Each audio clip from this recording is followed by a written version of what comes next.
Sanibonani, molweni, ndanamkela kwi-S_S_T_V ngesiXhosa. uLikamva ke guys wasweleka and ke ngoku sekwangcwatywa, kubuya ke ngoku esingcwabeni.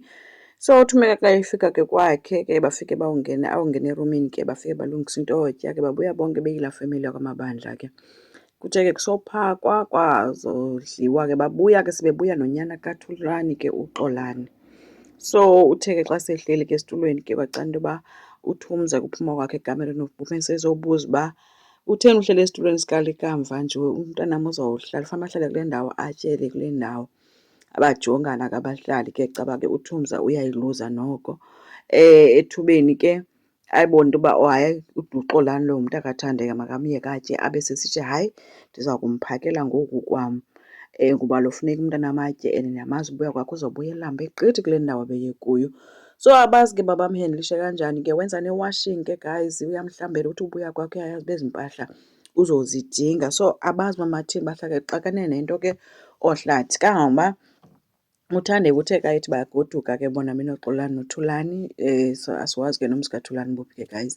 Bathi ke bethi bayahamba ke ngoba esithi uThandeka ucela ushiyeka kuba uyambona uba imeko kaThumeka ayikho rayithi, akanakwazi ukumshiya. Nyhani ke washiyeka ke bahamba ke abanye aba. So usala kwakhe ke wasala ke uHlathi ke ethi ke hayi ngawuba bajongane ke ngolo hlobo lwakhe. KwaZoleka ke guys kumnandi kwaZoleka because kaloku bayamazi uba uqhawe uvukile and ude wabe urayithi ke after i-transplant. Kodwa ke bebengekabaxeleli abakwaMabandla because bebesekwinto edibanise nesingcwabo phakathi. uLazarus ke bebedlala igame yabo noZoleka bebuzana wethu uba wayehlangene kanjani noHlathi, wayengumntu onjani ngelo xesha. So babaliselana ke naye ke abalise ngee-exes zakhe until kuze kufike into ethi ke wena ke Lazarus wathini. Uthi ke omnye hayi mna ndandirayithi ngabantu bam but akekho umntu owandinika le ndawo ndinike yona njengoba ndingulo Lazarus endinguye today, akekho owandenza ndaziva kanje. So bekumnandi wethu, kuyathandwana, kudliwa iwayini yonke loo nto leyo, phekele nesapha kwanje kolalwa. But ke uLazarus uye warisiva ke i-call embizela ngaphandle besephuma ke kanti une-surprise for uZoleka besehamba naye. Xa sevulwa ke phaa ke guys umthengele umnyunyuva wemoto, ubulela ke into yoba emenze wangulo mntu anguye nendlela nje ahendlishe ngayo izinto. Setsho uba bebephantsi bevuka nobavumile, so bekungekho mnandi. Uthi zange bakuselebreyitha vele ubomi babo bobayi-2 since kwabakhona nje umntana. So bekumnandi kuyiloo nto ke. So kuye kwafika nexesha loba makuhanjwe ke kubhekwe esibhedlele. Apho bafike khona ke bafikela kuQhawe ke erayithi ehleli. uQhawe ke guys umbuzo anawo kwinto yoba baphi na abanye abantu. So ke kwanyanzeleka into yoba ke mabafowune ke ngoku bafowunele kwaMabandla baxele into yoba uQhawe uvukile.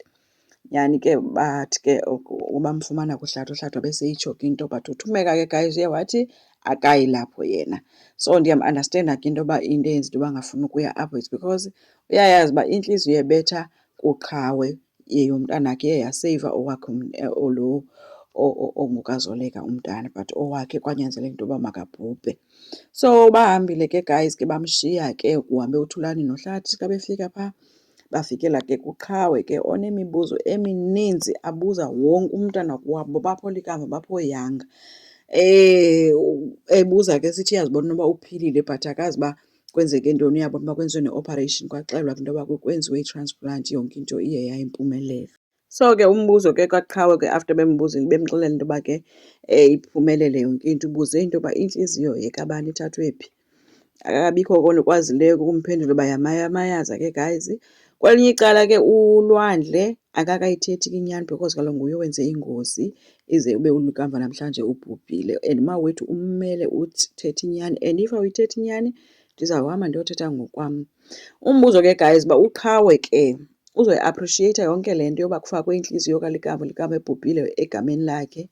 Uzokwazi uqhubeka ajongana noZoleka okanye kuphela kwe-relationship yakhe noZoleka, okanye uzomka ngoku awuhlala kwaThumeka. Asazi ke guys but uQhawe esimaziyo ke guys uzokumka, uzomshiya uZoleka. Enkosi, ndicela siqhubeke subscribe, silike, singakhomenta futhi. Bye.